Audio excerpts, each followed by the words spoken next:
lights are out, you stumble in the dark.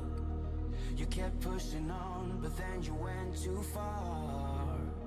When your ship has sailed and all your dreams are lost, everything is wrong, you feel like it's your fault. Just remember, I will be there for you, baby. Remember, there's nothing out there to get you, don't forget it. When life throws lemons, just call me. Just call me. Just call me.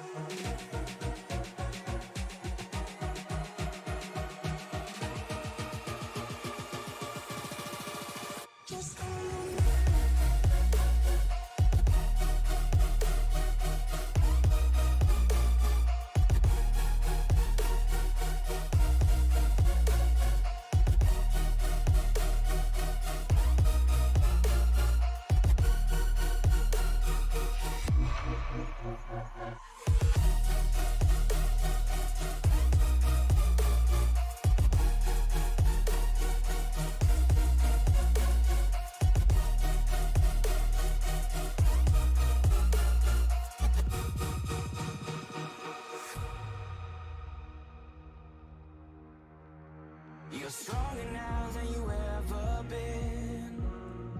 You gotta leave now, it's time to catch the wind. You will climb up high and look through the clouds. And when you're feeling low, I know you'll bounce back. Oh, and just remember, I will be there for you, baby. Remember, there's nothing out there to get you, don't forget it. When life throws lemons, just call me. Just call me. Just call me.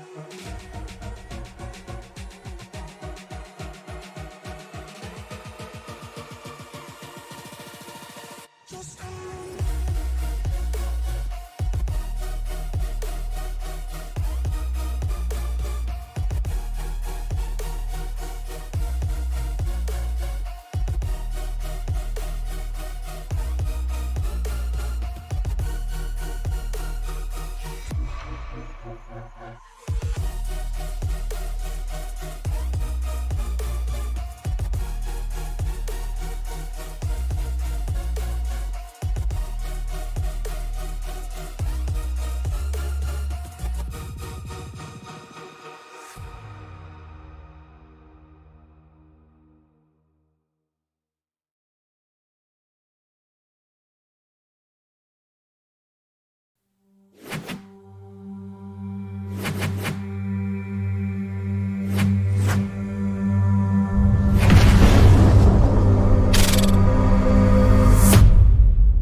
Hello race fans and welcome to Sim Racing Media. We are live here at the Richmond Raceway for the RFRL. I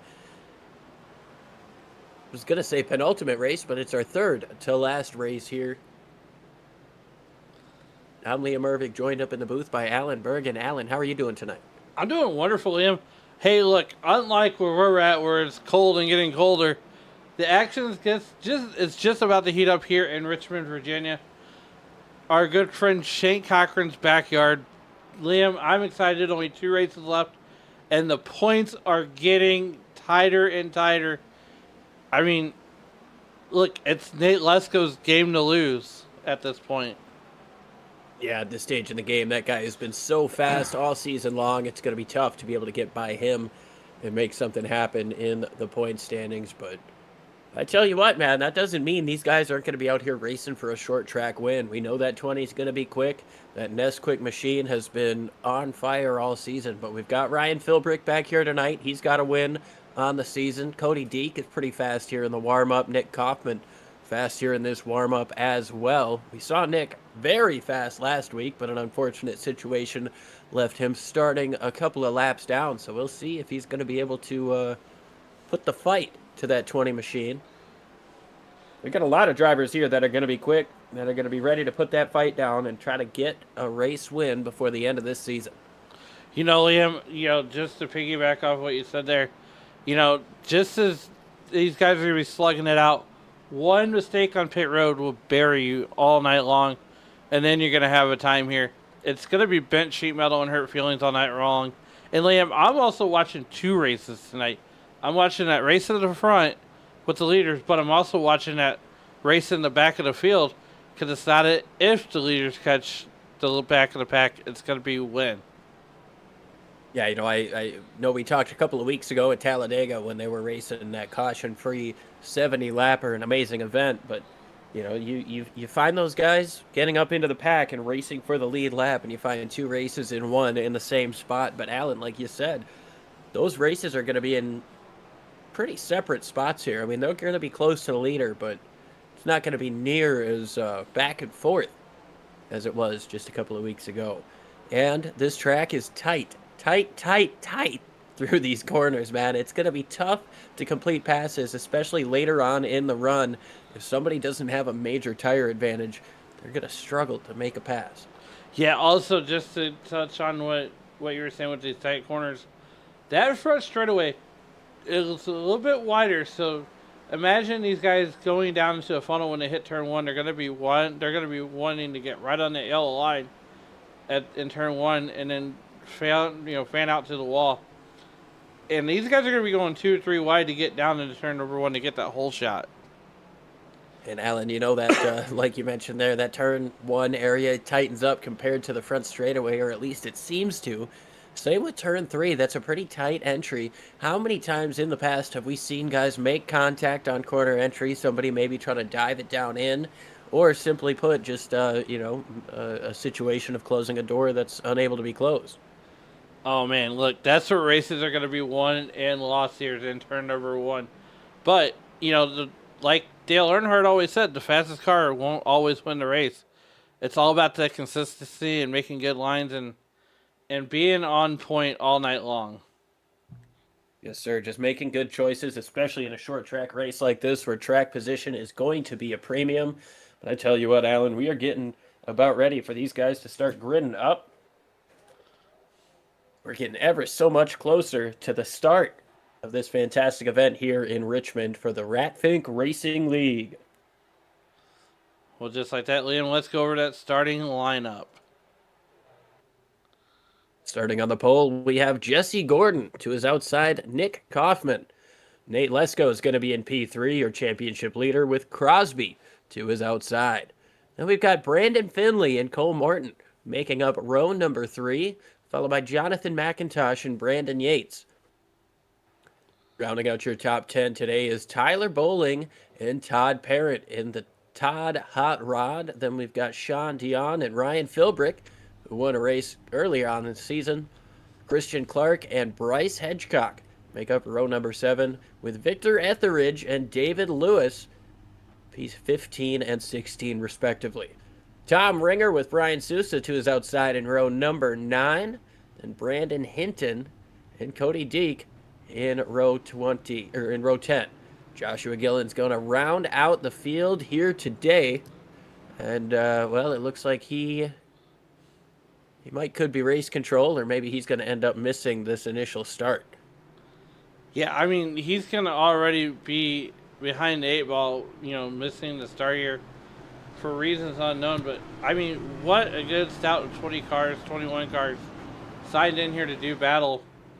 And like I said, temps are going to flare tonight. It's all par for the course. But nonetheless, Liam, we're getting ready here. We're going to take one more lap around Richmond Raceway, as on the short tracks they do 2 parade laps.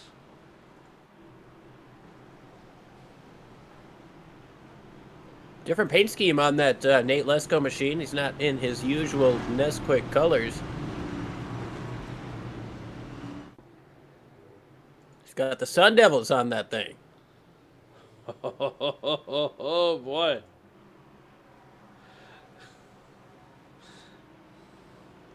So we'll see what these guys have for 155 laps. It's going to be an amazing show here, and we can't thank you guys enough for tuning in, spending a Thursday night with us.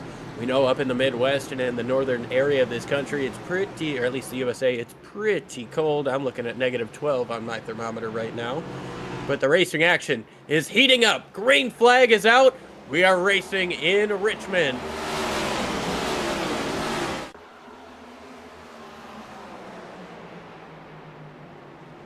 Advantage to the inside in turns 1 and 2. Nick Kaufman going to get a little bit of a run coming up off of the corner to hold on to second.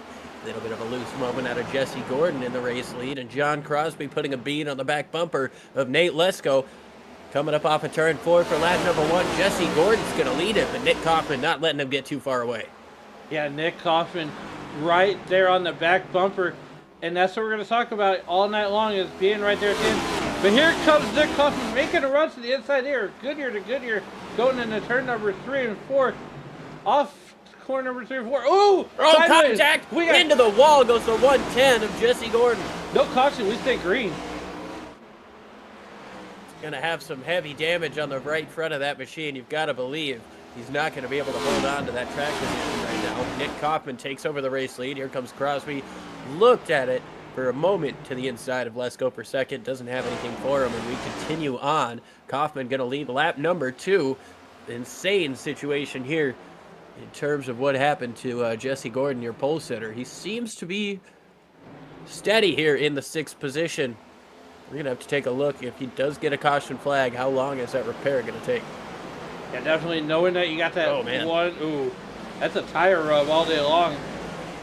Yeah, big time lockup getting up into the corner as well. He's holding up these guys behind him. Brandon Yates, Jonathan McIntosh. They're going to want to try to get around him as quick as possible. Definitely here, as we have some awesome views here tonight for everybody.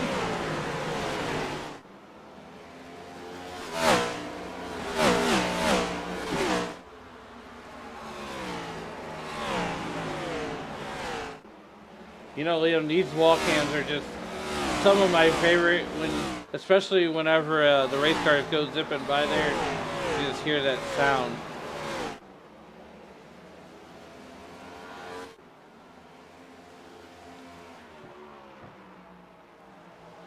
Nick Kaufman out to a 1.2 second lead over second place Nate Lesko. John Crosby sits in third. Brandon Finley, then Cole Morton rounding out the top 5.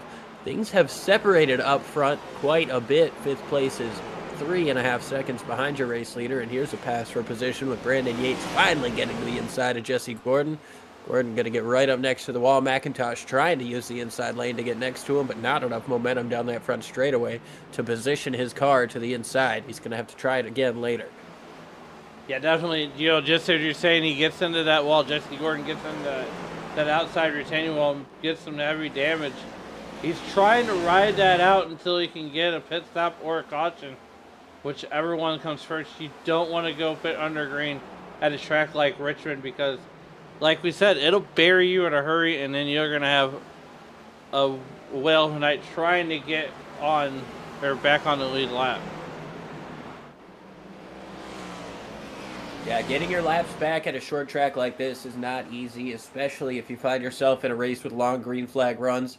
So far, we are working lap number 10, caution-free so far. 145 to go when they cross the line. Still plenty of time to make things happen, but like you said, you don't want to lose a lap early, and you don't want to have to make a green flag pit stop, especially if nobody else is. It's risky enough when it's the full field's pit cycle, just in case you get a caution and you get hung out a lap down. But you do not want to have any sort of problem that brings you into the pit lane. Jonathan McIntosh getting passed by a couple of drivers here. Christian Clark was the latest driver. He makes it up into the top 10. Busch Light Apple paint scheme looking pretty good. Looking pretty good. Now, Liam, are you going to enjoy some Busch Light apples over the weekend, or what's it being? No, they're not in season. Oh. Okay.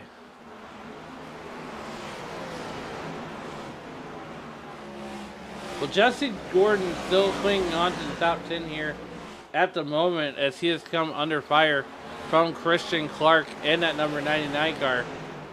And Jonathan McIntosh and that 09 car at the Bad Company Racing.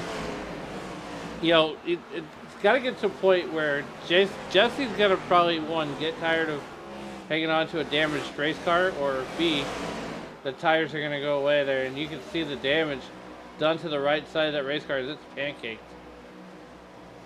Yeah, really not a good situation for that driver. He can feel the damage in there. He can feel that his car is not performing as well as it was in the practice and the qualify.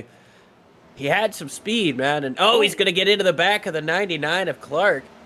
Tries to cut back down in front of McIntosh, so he is still racing these guys, still trying to hold on to as many positions as he can, but right now, looking at falling outside of the top 10 as McIntosh closes in. Definitely going on board with Jesse Gordon here as he chases down the 99 of Christian Clark. Jonathan McIntosh looking to make a move to the inside in that 09 car. Now, Liam, are you a fourth gear driver here all day long, or are you shifting to third? I tell you what, man, I don't drive these next-gen cars enough to know. I wouldn't know. I like the trucks, I like the Xfinity, I like the Gen 4 Cup for sure. When it comes to these next-gen cars, I'm just unable to figure them out. Definitely, speaking of trucks, got to give a shout out to Liam for a great showing in the Charity Cup Series on Sunday night. And Liam, that was a whole lot of fun to watch you race that race, and you know, definitely for a good cause, and you know, hopefully next time you'll finish 3 spots better. Oh, trouble back straightaway. We got one sideways. Couldn't quite tell who that was. Maybe Cole Morton, but no caution. Not Cole Morton.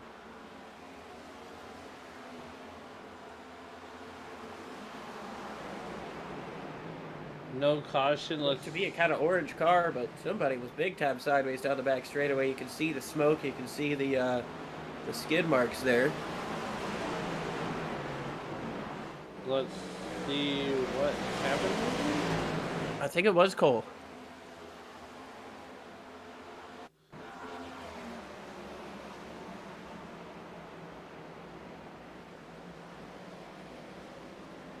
See if we can find it. And Yeah, it was Cole Morton. Good save by him, but he's going to lose a ton of time, a ton of position.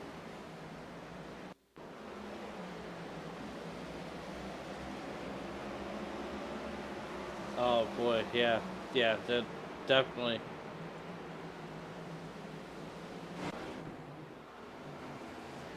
"22 laps without a caution here in a 155 lap race. Right now, as we are back up front, it is all Nick Kaufman all day long, as he has opened it up to a 2.5 second gap over Nate Lesko. Now, Liam, Nate Lesko was good at saving tires, being conservative, and being there at the end. I was just about to bring that up. Is Nick Kaufman using too much stuff too early? I mean, right now he's about a 10th quicker. We're only 22 laps into this run, and gotta believe these guys are gonna run as close to that halfway point as they possibly can. Got 80% fuel limit, so they should be able to make it to that lap 70 to 75 mark. 80 would be a bit of a stretch, but not impossible if these guys have been working on it. Definitely looking a little bit deeper into the field here. We mentioned that race at the back of the pack. Cody Deek right now is the first car that would go lap down to Nick Kaufman, and Nick Kaufman's right there on the front straight away, entering the corner. There's the eyeball test. So once Nick Kaufman gets to that lap car, he's gonna have to do some slicing and dicing and try to figure out how to get around these cars, because that's going to allow Nate Lesko to catch up. He does have a little bit of a benefit, only having 20 cars on the racetrack, so there's going to be more separation between these lapped cars as he gets to them. But I tell you what, man, a lot of these guys are going to still want to fight for their position on the lead lap. They're not going to want to fall back behind the leader and risk them passing somebody else and losing that free pass position. They're going to want to fight as hard as they possibly can, because for all you know, the caution could come out in those 10 to 15 seconds that you spend keeping the leader behind you. This is motor racing, Alan. We don't know what's going to happen at any given moment. Cars can break, drivers can make mistakes. That's why we watch. That's why we watch it. It's never over until it's over. But here comes Nick Kaufman, and there is Cody Deek and Victor Etheridge just ahead of these guys. The first 4 cars to go lap down, and Cody Deek, you know, if you're Nick Kaufman, you're definitely on the radio saying leaders are coming. And if you're Cody Deek, you know, you give up that line. I mean, I feel like it's too early to kind of race Nick Kaufman to stay on the lead lap. Oh, one in the wall right in front of your race leader here. That's the 6 machine. Victor Etheridge goes a lap down. Cody Deek just in front.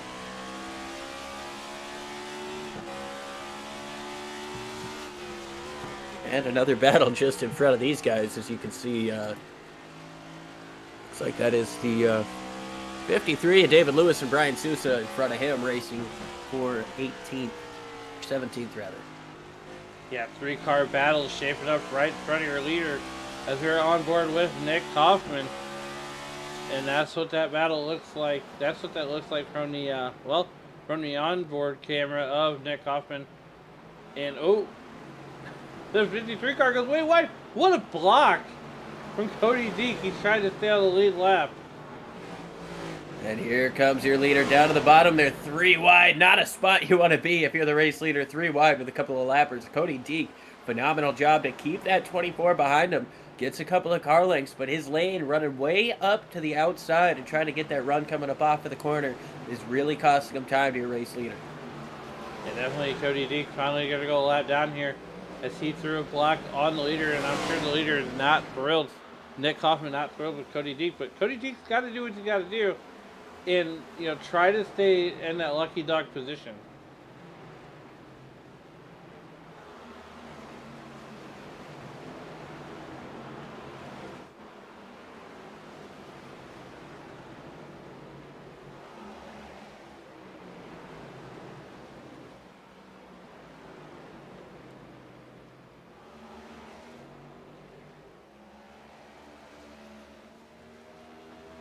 We are searching for some other good battles here on the racetrack. Jesse Gordon just ahead of your race leader. And here comes Nick Kaufman putting him a lap down. Door bumper clear. Brian Sousa up next.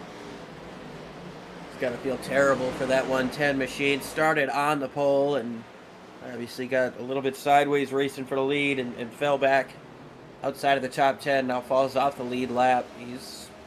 He's struggling from an early point, and that is a really, really tough situation to be in at a short track. To have a problem so early and not be able to run your car at 100% for 90% of the race, it is gut-wrenching. It is dejecting in the car, and you just want to either want to remedy or you want to get out. Yeah, I mean, at what point do you say, I've had enough, I'm throwing in the towel, I'm just a rolling roadblock at this point? As Nick Kaufman's still trying to make it to the back bumper of Brian Sousa. And Liam, we're going to go back to that lap 1 incident real quick to kind of get our viewers at...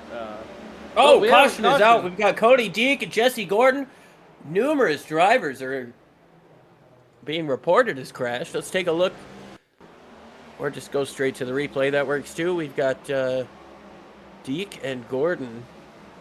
Oh, Deek slides up the racetrack, head on into the fence, and down the racetrack they go.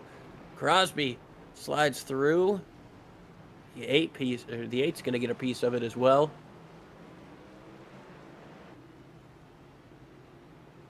Oh, no.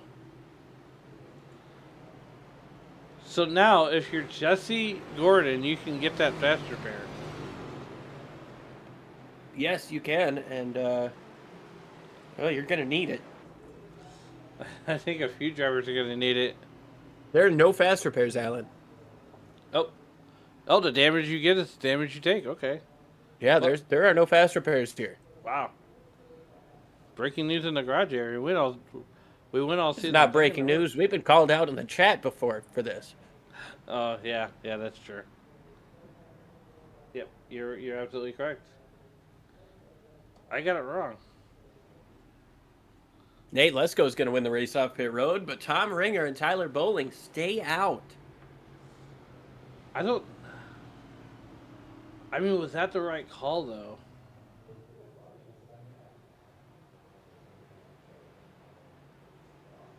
Okay, now they're coming in. Okay.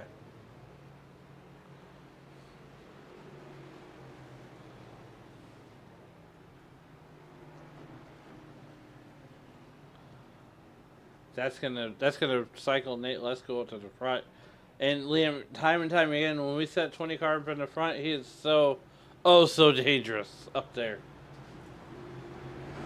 Yeah, I mean, you would think, but Nick Kaufman, he was gapping him like crazy that that initial stint. So we're going to have to see what happens with Nick now behind Lesko. We know it's tough to make a pass here, especially when somebody's in the lane that you want to run, and both these drivers have been running that bottom side, so somebody's going to have to make a move. Yeah, definitely. Let's take a look while we can. Here is the, biggest gainers, rather. And Brennan Hinton has gained 11 spots as he's currently 8th. Nate Lesko. The bottom of the pile is he's gained 2 and he's up there at the lead.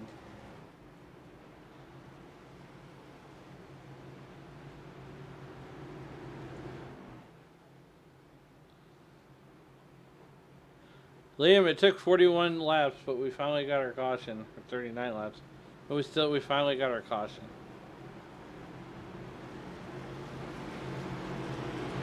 We did. Is this the only one? Is this the first of many? What kind of stories are going to be told over the course of the next 114 laps? We're about to find out. The pace car made that hard left turn. Nate Lesko puts the gas pedal down. Green flag is in the air. Yeah, Nate Lesko gets the whole shot over Nick Kaufman. Nick Kaufman now trailing that 20 car. We got another crash. Around goes Christian Clark. He's going to hit the wall on the inside, come back up the racetrack. No caution. There it is. Caution does come out. John Crosby goes off. Let's see what happened to John Crosby as he's going to just get bit by the cold tire bug. Yeah, sideways coming up off of turn number 4, spins it down into the grass.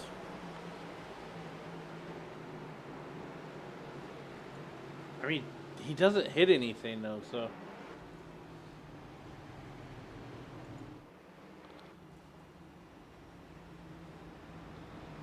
So that's a good thing. They don't hit anything. Neither driver really hit the wall though. Yeah. Christian might have a little bit of damage there, but Crosby should be fine. See if we can see the start here.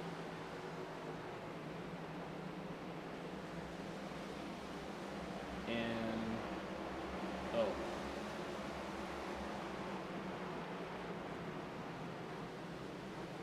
let's go back.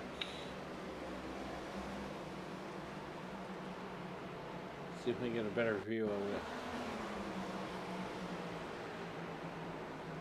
I think at this point, Christian Clark is already. Oh.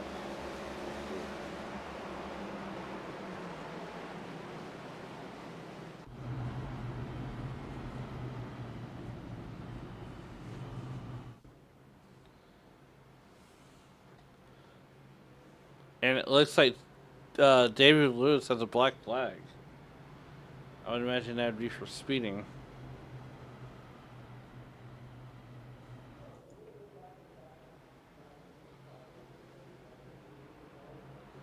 Under caution for the second time here on lap number 42. Or 43, and that was for John Crosby, who's been onto the inside or infield pit, infield grass. So we go back to green. We're going to be going back to green on lap 48. Just around 107 laps to go, and well, we're about a third of the way through this race. We've seen how things are trending. Lesko and Kaufman seem to be the two quickest cars on the track. John Crosby is a very close third, but he just got sideways and lost a ton of track position. So we'll see what he can do moving his way back up through the field. Brandon Hinton has worked his way up into 5th place, and I do believe in the pre-race show I said Ryan Philbrick was back and that he was a race winner this season. I meant to say Brandon Hinton.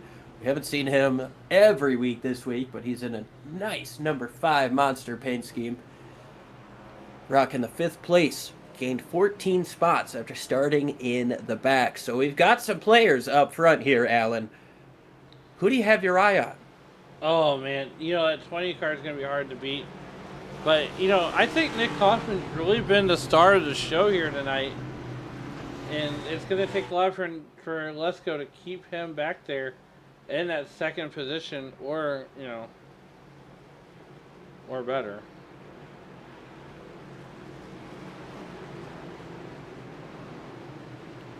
Long way to go here before we get to the end. The pace car makes a hard left turn once again. Lesko leads him down. Green flag. Good jump out of the 20 machine, and Kaufman's going to be able to get to 2nd. Up in 3rd is Ryan Philbrick. Ryan doing a pretty good job in that 06. I dare say Nate Lesko, watching him do restarts, always brings me back to watching Ron Hornaday. Ron Hornaday perfected the restart. You get a huge advantage here being the leader, and not everybody is as well versed as your average Cup driver at getting that jump from 2nd place, 3rd place, 3rd row on back, These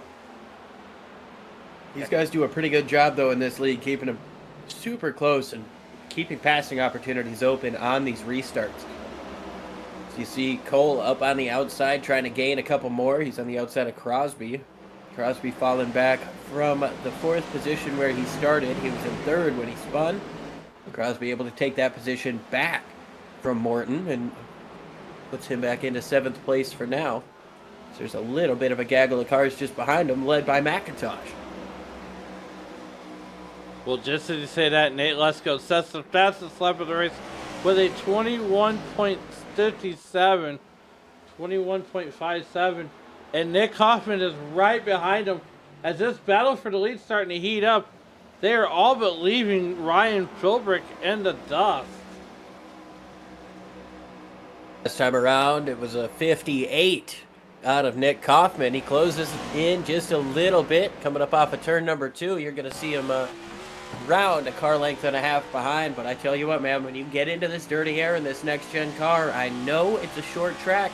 It gets tough to enter these corners and stay on the back bumper of who you're racing with. That's why you see Kaufman go a little bit wider. He's going to try to cut the apex down so that he can still straighten the exit of the corner and get a run, but not be in the wake of the car in front. As now you can see there's a lapped car just in front. That is the 53 of David Lewis. It's already a lap down, so he shouldn't be much of a factor with these guys, but battle for the lead heating up once again. 1 car length, and look at the outside line that Nick Kaufman is taking, trying to stay out of the wake. Stay out of the... Oh, and around goes the 53, just in front of your race leaders, hits the inside wall, and the caution comes out. Oh, man. Just as we was on board with Nick Kaufman.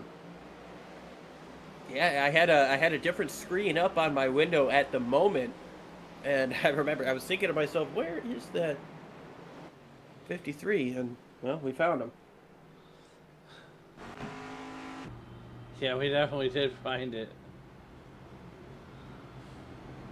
That is one hurt dinosaur, I can tell you that.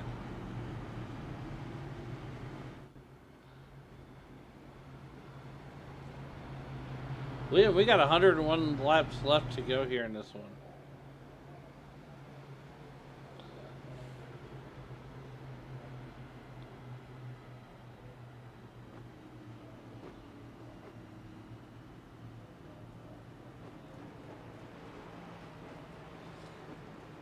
Don't forget to join us here on Sunday, February 15th, as the Charity Cup Series takes on their second race from the Texas Motor Speedway. And Liam, like I mentioned at the top of the show, you finished fourth in the January 18th rendition. So, fellas, earn your Sundays. Check out the JNS 150 from Texas. Take your significant other, your girlfriend, your bride, your forever bride, out to Valentine's Day, and maybe she'll reward you with some alone time or some time with some Alan, this media. is a family show. What? I didn't say nothing bad. It was implied. Anyways, it's a race for a great cause. I mean, these guys, they put together this league. They do a race every month and everything, or not everything, but most of it goes to charity. You get a $15 entry fee, and with that, a little bit goes into the production, and then a little bit goes into payouts for the drivers in the top 5. But all of the rest of it goes to charities that, whatever the driver wants to represent, that's where the money's going to go, and I think that's a really cool deal. I, for instance, decided to go with the American Heart Association because that is something near and dear to my heart. My niece was born with a congenital heart defect, and that it was a tough situation all around. So any chance I can get to relieve any sort of anything from somebody else that might be going through the same thing is pretty cool to me. Dale Jr. Foundation was represented. The Victory Junction Gang was represented. Autism Awareness. Really a lot of cool charities were represented. And, well, if you can find yourself in the race, whatever charity you want, you put it on your race car and race for it. Yeah, nonetheless, the lights are out on the iRacing.com pace car. We have a race here to settle here at Richmond. Before we get to that race there on Sunday, February 15th. And Liam, the iRacing.com pace car pulls off. We are green flag racing here at Richmond on lap number 59. And Nick Kaufman gets the better jump on Nate Lesko. But Nate Lesko's got the inside the line advantage. Yeah, I was just about to say, man, that was the restart after I say these guys aren't as good as the Cup drivers. Nick Kaufman does a great job on his initial launch, and he's able to get away for a moment. Then Nate Lesko kind of got down into turn 1, extended that gap a little bit more. You had the 06 trying to fight, Ryan Philbrick trying to fight for that second spot as well, so they separate a little bit more. And definitely there's that Wonder Bread car. Number 24, paying homage to Ricky Bobby. And, well, that I just love that Wonder Bread paint scheme. Paying a little bit of homage to Jeff Gordon, too, and Alex Bowman with the flames on it. And as DW said, flames are fast, so you got to believe that 24 is, right on the 20 car's back bumper, and he's showing why flames are fast.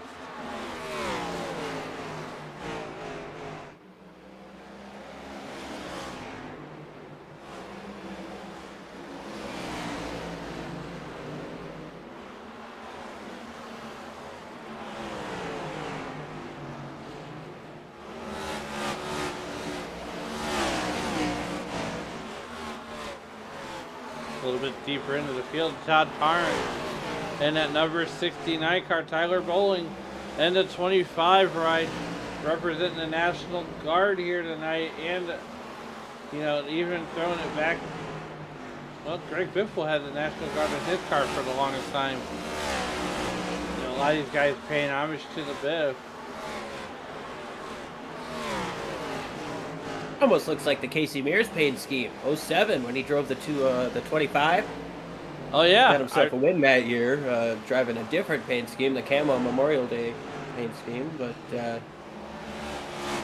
that looks like the Casey Mears throwback there. And tell you what, man, that car always looked good on the racetrack, and it's nice to see it again. Yeah, definitely. We had a tire lockup with the number, looked like the number 69 car almost.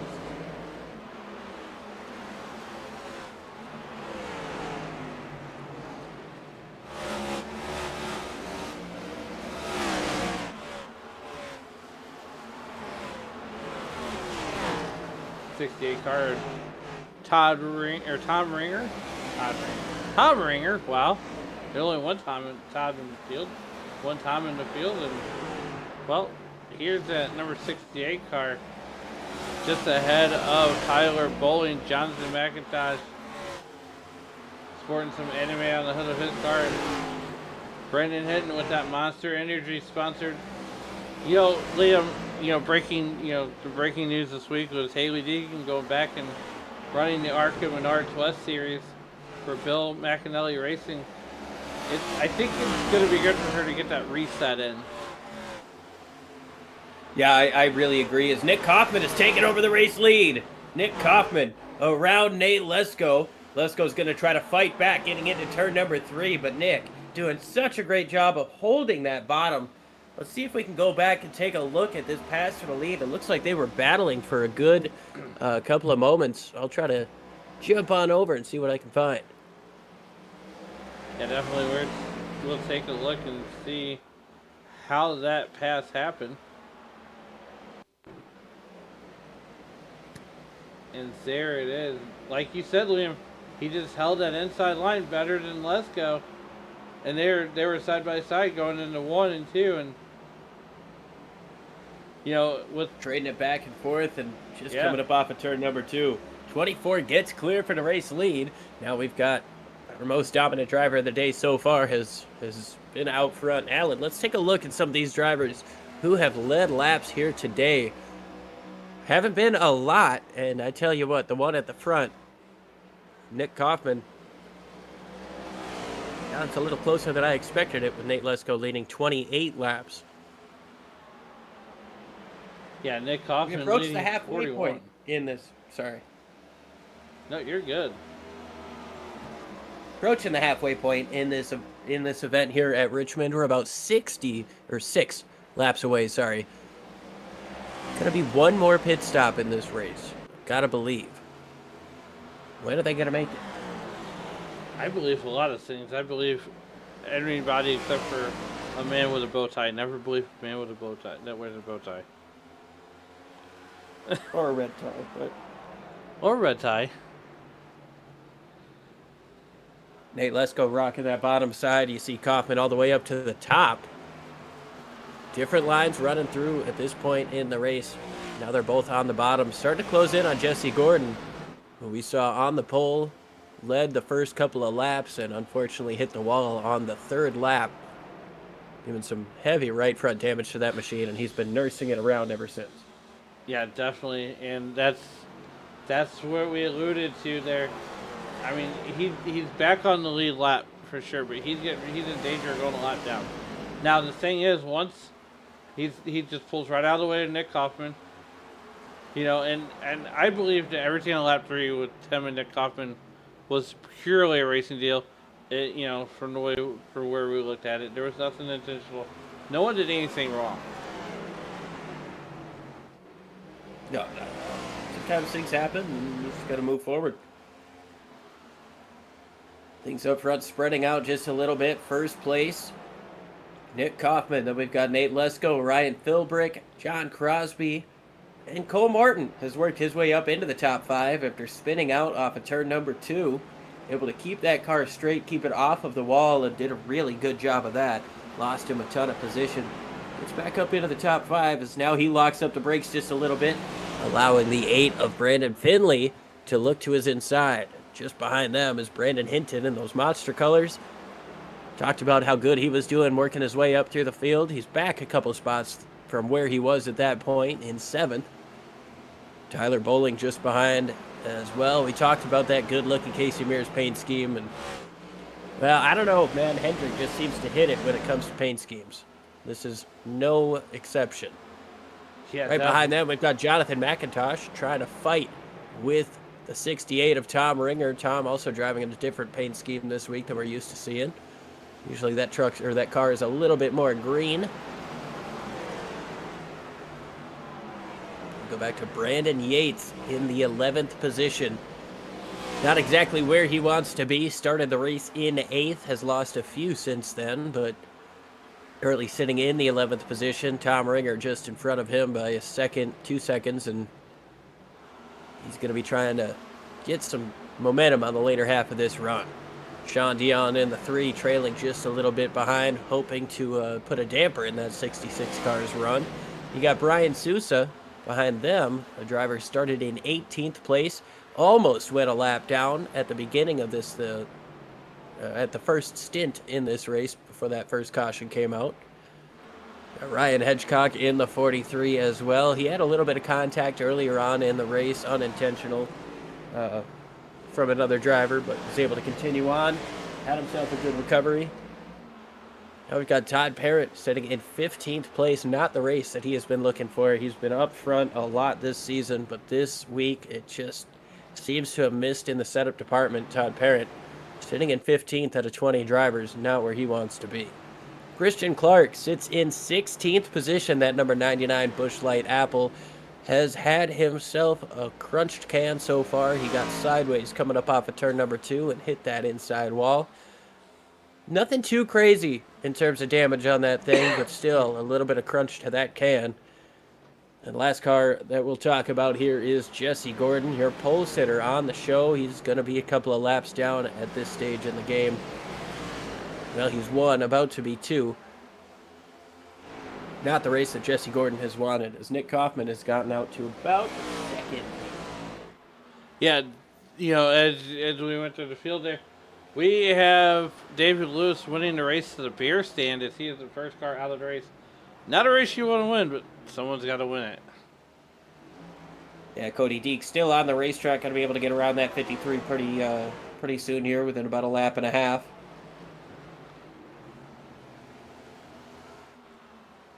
84 laps in the history book. Nick Kaufman continues to lead this one with Nate Lesko right behind him. And Liam, these laps are just clicking off. These drivers have found the rhythm, and well, unfortunately, Cody Deek, numerous laps down. You're just out there earning points right now. Victor Etheridge, 15 laps down. Once again, just trying to earn points because points are so important in this league. Yeah, Jesse Gordon is also put it up on the hauler. He's decided to take it home. Tough break for that 110 after starting on the pole. He's going to go all the way back home a little bit before the race is over. 86 laps in the book. We've got 70 laps to go. Seems like a good time to step side by side, pay some bills, and we'll be right back with some more incredible short track action at Richmond, the action track.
Things heating up front. You saw Nate Lesko take the race lead.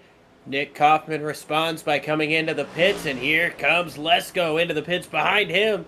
Hard charging Ryan Philbrick trying to get down to speed. He does so well. Definitely, and John Crosby can take over the race lead here on lap 102 of 155. You know, and Liam, I gotta believe that this is the last time that these guys will be on pit road, barring a caution. Yeah, we'll see what happens here with this green flag pit cycle. We don't always see that when it comes to short track racing.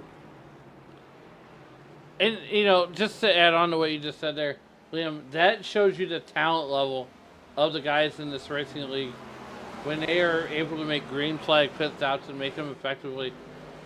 And a lot of times on the short track, these guys don't practice, you know, green flag pit stops because they know they're going to have cautions. They know they're going to have those built-in brakes. You know, this is a league that doesn't run stages as, well, we have Nick Kaufman with a meatball flag. My goodness. He must have hit the wall a ton. Yeah, that left front looks pretty damaged. He must have hit the wall. We're not showing anything here on the live timing saying they crashed, but that car looks to be destroyed the class of the field here tonight. Oh.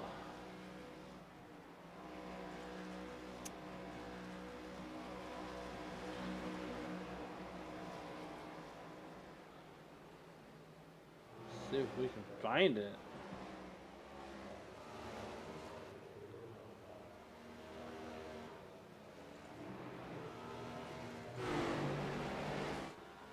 Meanwhile, back at the ranch, John Crosby doing John Crosby things.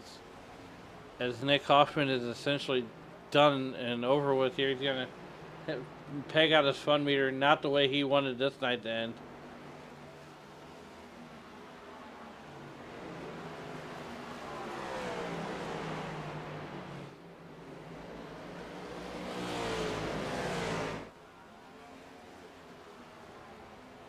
Lap 108, Tom Ringer wanted to challenge for a lead, but here comes Brian Souza in a distant third, trying to run down Tom Ringer and John Crosby at the same time.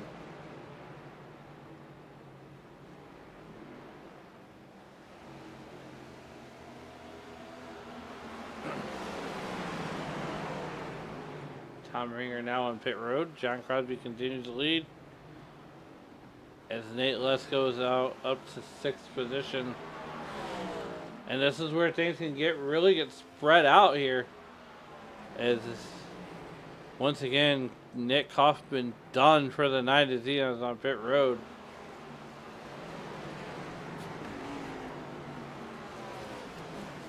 With heavy. Ooh!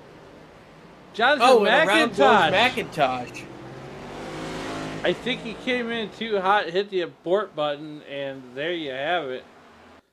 We're going to go to the chopper, just like Arnold Schwarzenegger. And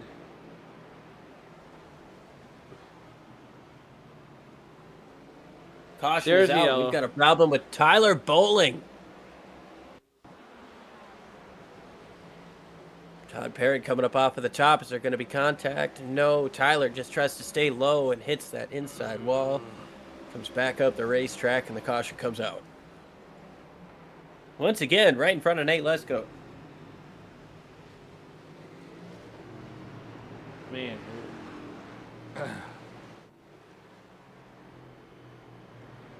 I think we're going to see wholesale pit stops again here on lap 112.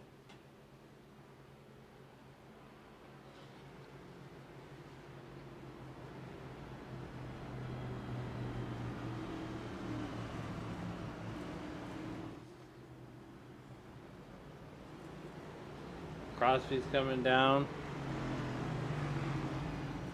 Sousa's coming down. McIntosh. Nate Lesko staying out. He remember he pitted before this yellow flag, and I want to say there's less than 10 or so laps on his tires, maybe more, but he's staying out.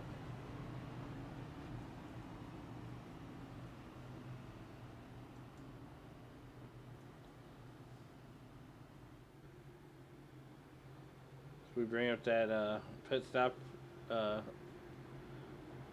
information.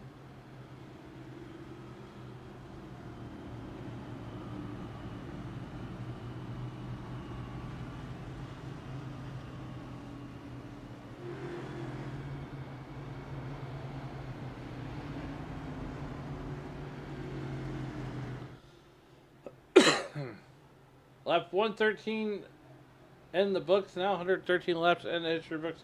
Working lap number 114 of 155 here, as we are here at Richmond for 155 laps. As the action's hotter as hot can get here on the racetrack, while we are freezing up here in the upper Midwest. Liam, it makes you want baseball season to return so bad. Wouldn't that be nice? Look, I am tired of being cold.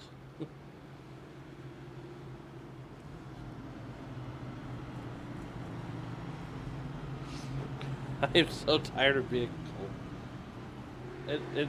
Look, I mean, you're colder than me. And I'm pretty sure Anchorage, Alaska is warmer than both of us right now. Oh, it's got to be.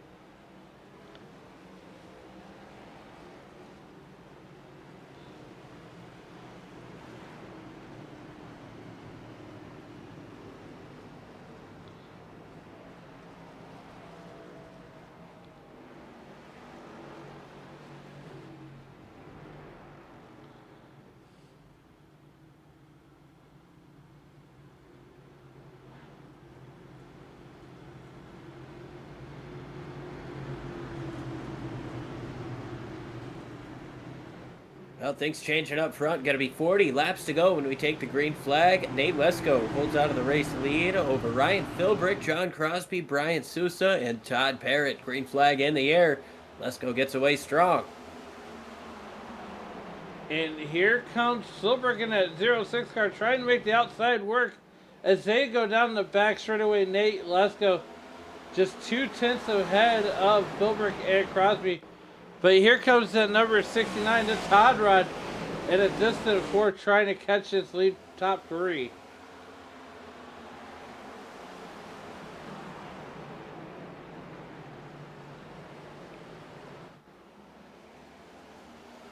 As we are almost 3 wide back here, Brian Susan, Jonathan McIntosh, and Brandon Finley. Nate Lesko trying to get away with Ryan Philbrick and John Crosby in tow. Ryan Philbrick trying to make some laps happen here, as he's going to finally get down to the inside of the racetrack. John Crosby doing everything he can to not ride in third.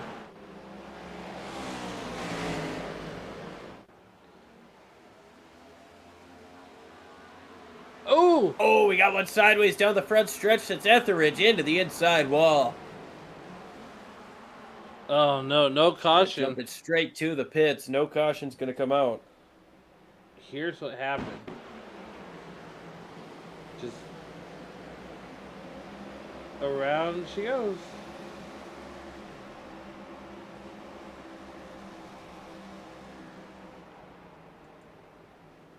Liam, I gotta believe that will end his night here on lap 120 of Definitely will. For second, John Crosby able to get that pass completed, and he's right now just a little bit quicker than Nate Lesko.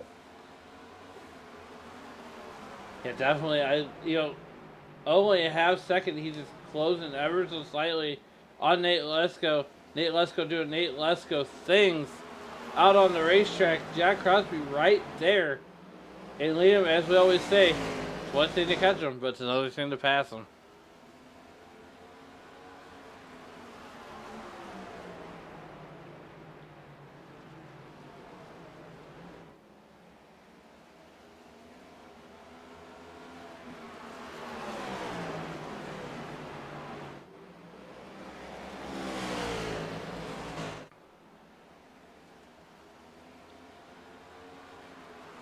Working lap 123 of 155. Nate Lesko continues to lead as Brandon Hinton, the last car on the lead lap. Yep, the last car on the lead lap.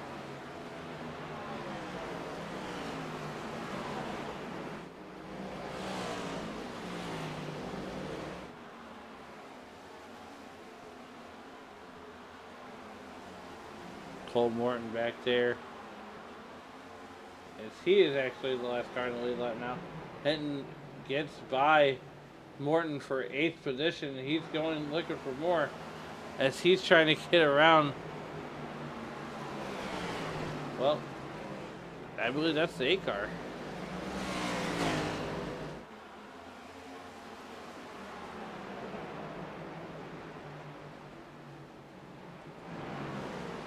Ooh, just as to come back to the lead, Jack Crosby's going to lock up the brakes, throwing everything, plus the kitchen sink at Nate Lesko. So we now have 30 laps to go in this one. Just 30 more circuits around Richmond Raceway. Jonathan Crosby to the outside there. Goodyear to Goodyear, going into turn number 3 and 4 for the lead. Give the advantage to Nate Lesko.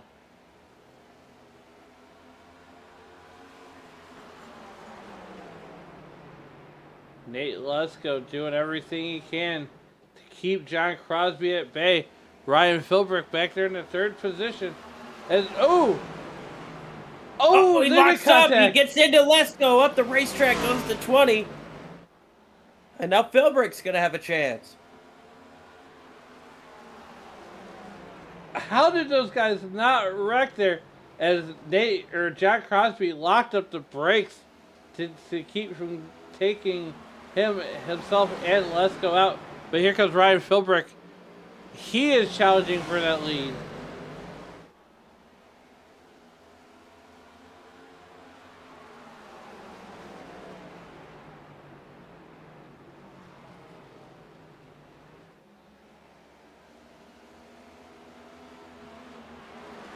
Nate Lesko has won almost everything there is to win this year. Multiple time race winner. Ryan Philbrick, more of a part-time schedule, if you will, as he is currently riding in 3rd position. John Crosby pulling away by a half a second.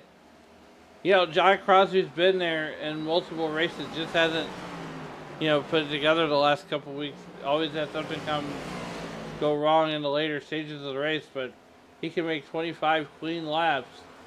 Then he's going to have this one in the bag.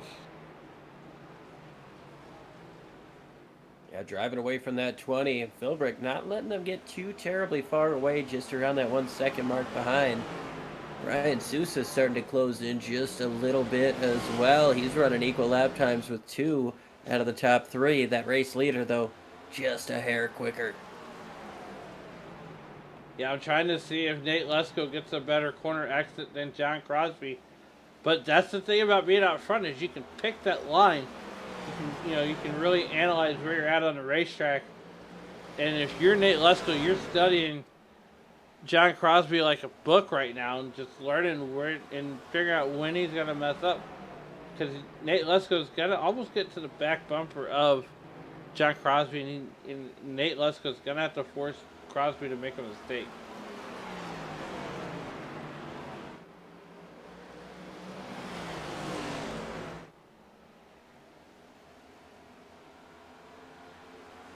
"22 circuits left to go here."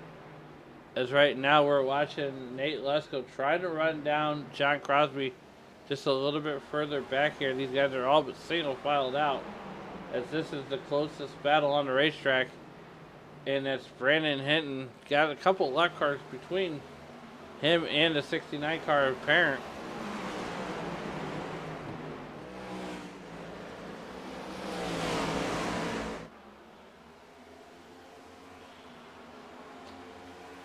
"21 laps left to go here from Richmond Raceway."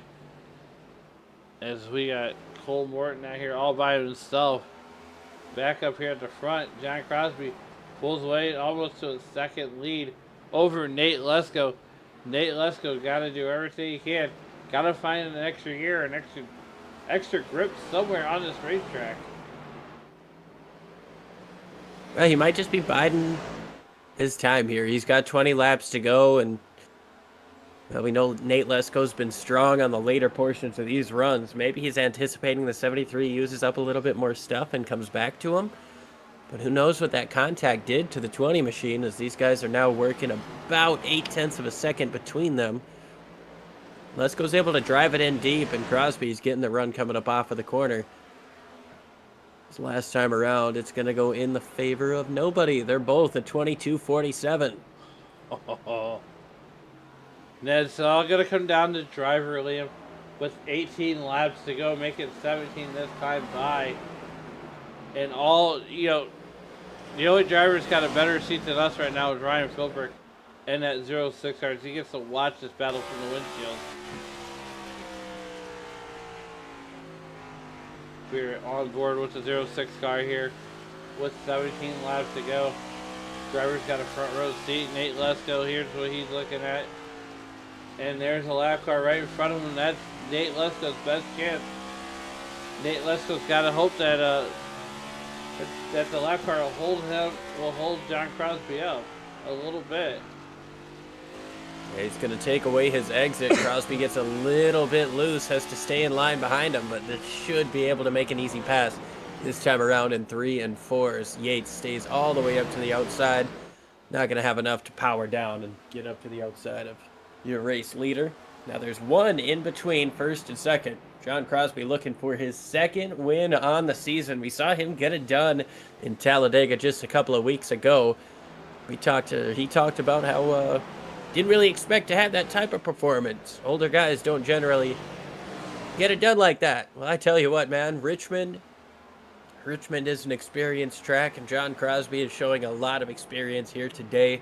With 15 laps to go, 14 this time around. He's got almost a second on Nate Lesko, the man in the points lead who has won the most races this season. And he's starting to gap him a little bit. Liam, this track is a patience track, and John Crosby has done everything right. Not to take anything away from Nate Lesko, because Nate Lesko's been doing it right all season long. You're points leader for a reason. And, well, you're points leader for a reason. And that's because you've done all the right things. John Crosby with 12 laps to go.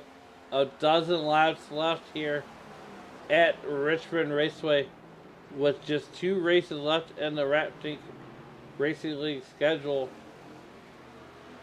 Liam, this has been one whale of a race so far, where we've had Nick Kaufman, crash out. Jesse Gordon started on the pole in lap 3 and get, relegated to the back due to an incident. Yeah, it's been a wild one for sure. Almost a race that you don't want to find yourself leading. John Crosby here with the last 10 laps coming his way when he crosses the start-finish line. It's still 7.5 miles, though. We've still got a little bit of ways to go. You can't put all your eggs in one basket, even though Crosby is extending that gap. This is still a motor race. It's not over till it's over. We see some smoke down the back stretch and some skid marks. Somebody got turned sideways at the inside wall. It might have been Joshua Gillian. I think it might have been Victor Edridge again. Oh, yep, he's on pit road too.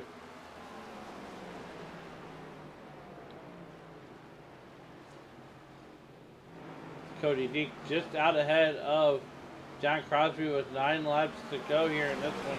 We're down to single-digit laps left. And John Crosby's going to have to find a way around that 73 car. The 73 car might hold him up just enough for Nate Lesko.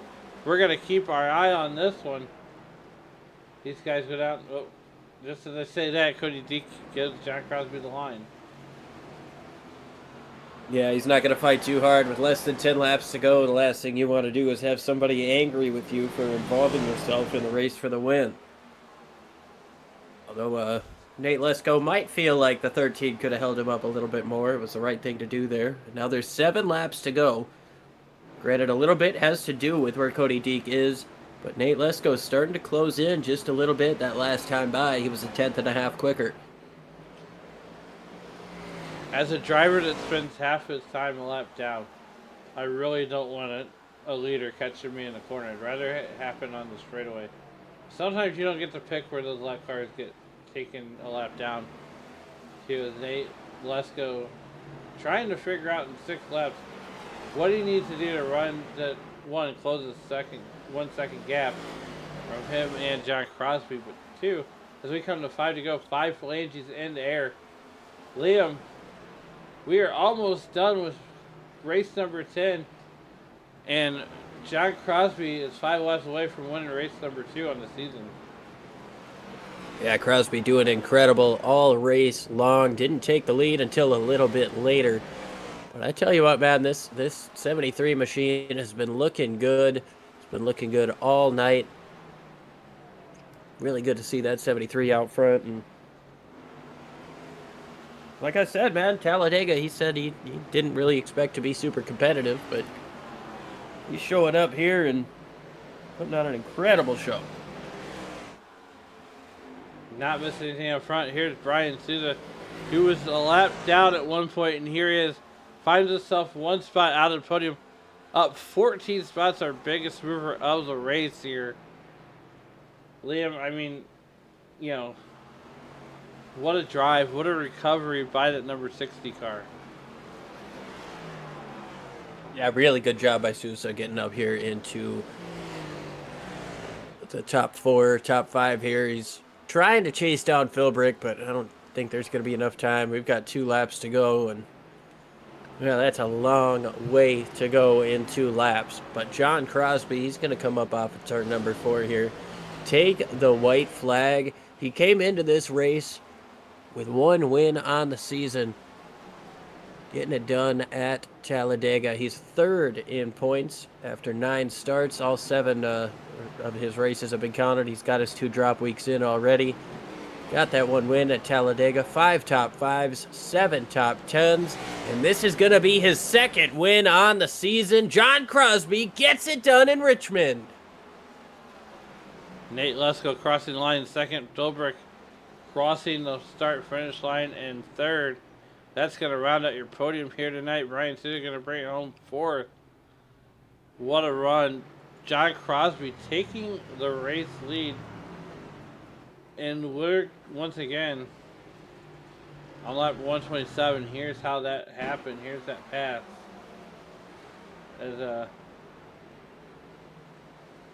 he just simply crosses him under the back, going down the back straightaway.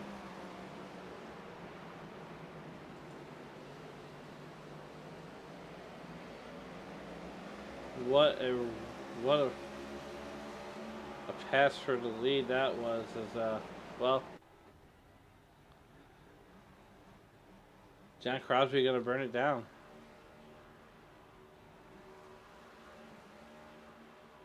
Fantastic drive out of that 73 machine, and we'll be able to talk to him in just a few moments. But John Crosby gets it done over Nate Lesko, Ryan Philbrick, Brian Sousa, Jonathan McIntosh, Brandon Finley, Todd Parent, Brandon Hinton, Cole Morton, and Tom Ringer in the top 10. We've got Bryce Hedgecock, Christian Clark, Brandon Yates, Sean Dion, Tyler Bowling, Cody Deek, Victor Etheridge, Nick Kaufman, Jesse Gordon, and David Lewis rounding out the field here today of 20 starters in Richmond. Now let's see if we can get with our race winner, John Crosby.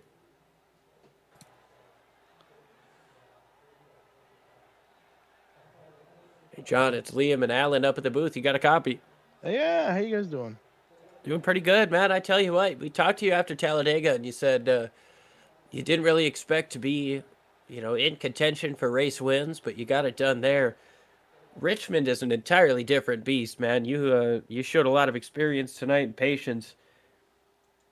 What does it take to get it done at a short track like this? Patience. Man, it was you really just had to be out front. So I was just trying to get out front. That was the biggest, problem. But once I did, it was just a whole different ball game. So super happy that I got to, I was able to actually have the chance to be up front.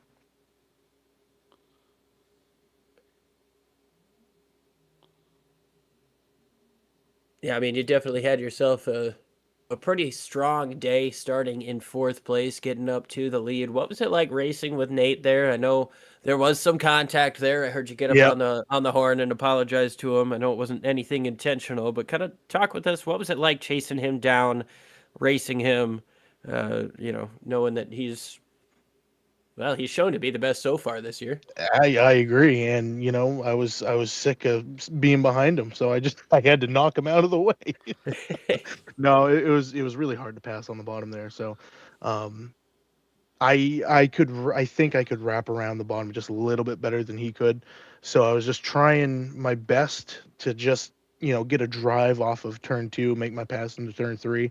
And I came into 3 and 4 there just a little hot, just trying to get by him, and yeah, just ended up just sliding into him. So yeah, I do apologize to him, but yeah, he said it was all good. So yeah, I guess that is what it is. Well, John, you get your second win of the season late in the season, but you've got two more. I believe you go to Nashville next, and then Chicago. Yep, yep. So we got to do good there, and finish up front, and hopefully we can beat Nate again. I don't think points tonight will. I think I'll have Tom, but I don't believe I'll get. I might get close to Nate, but I don't think I'm going to be. Um, yeah, that close. So Whatever. I gotta win the next two. Well, we saw you get it done at two different types of tracks. I can't imagine it will be surprised if you get it done at two more. But before we let you get out of here, who do you want to thank for such a strong run here in that number 73 machine? I definitely want to thank Beer Run with Christian and Brian. We've been practicing this track for a while, and we just bounce stuff off each other all the time. So, big shout out to them for helping me get it done tonight. Awesome stuff, John. Congrats on the win, and I'm sure we'll be talking to you again at some point before the season's over. I sure hope so. Thank you guys. Appreciate it. All right, then we've got Nate. Let's go. Alan's going to have him. Nate, let's go. It's Alan and Liam up in the SRM booth. How's it going? Good. How are you guys? Man, watching you run around these racetracks, it never gets old talking to you. Take consideration what more you could have needed to catch back up to John Crosby. Well, I think he pitted on the last flag there, yellow flag. So, I'm not sure I had anything for him once he got around me. And I hope he doesn't worry about knocking me. That's short track racing, so we're all good. But I think once he got around me, there was really no chance. I was just hoping there would be no caution coming out on that last cycle. That was what I was really hoping for. Yeah, absolutely. And, what a race that you had here today. We head to Nashville next week. What is that momentum like, knowing that you're in a points lead and you got a small cushion over John Crosby as he tries to run you down to the points? I'm trying just not to do anything dumb. That's trying to keep my car running, make it to the end, and just get solid finishes. Awesome job. Before we get you out of here, Nate, who do you want to thank and who helped you get it done on that number 20 car? I want to thank my wife again. I thanked her before, but she gives me time, lets me do my thing at times to do this. So I appreciate her very much. Awesome job. Well, congratulations on the second place victory here tonight, and we'll see you on the next one. All right, sounds good. Thank you, guys.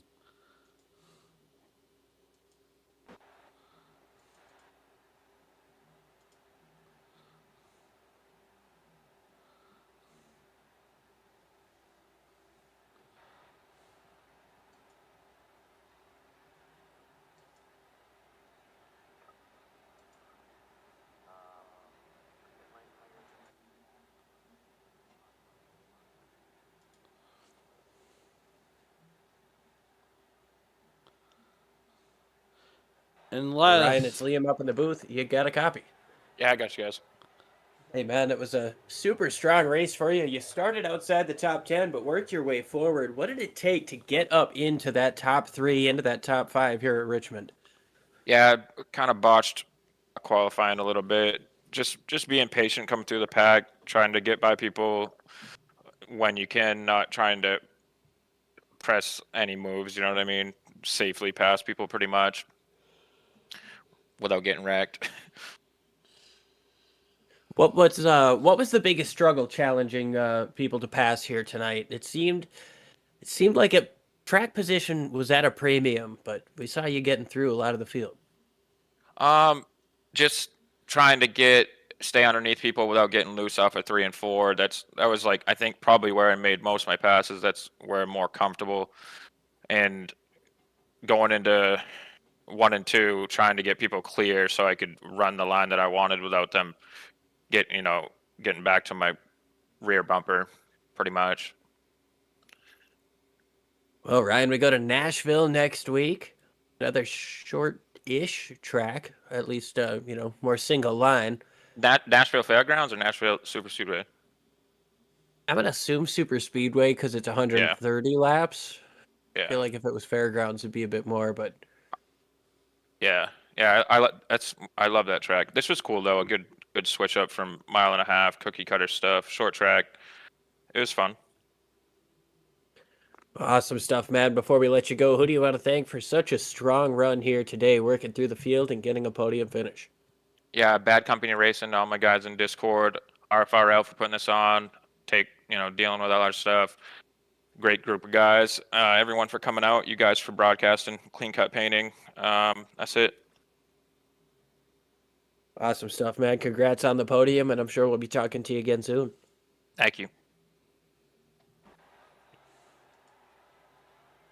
All right, well, I think that's about going to do it for us here on Sim Racing Media. We can't thank you guys enough for tuning in, spending a Thursday night with us. Fantastic racing once again from the RFRL, as always. I don't know what else to expect on a Thursday night. These guys put on a show. They put on a clean show, but they race each other hard. Yeah, this is one of those.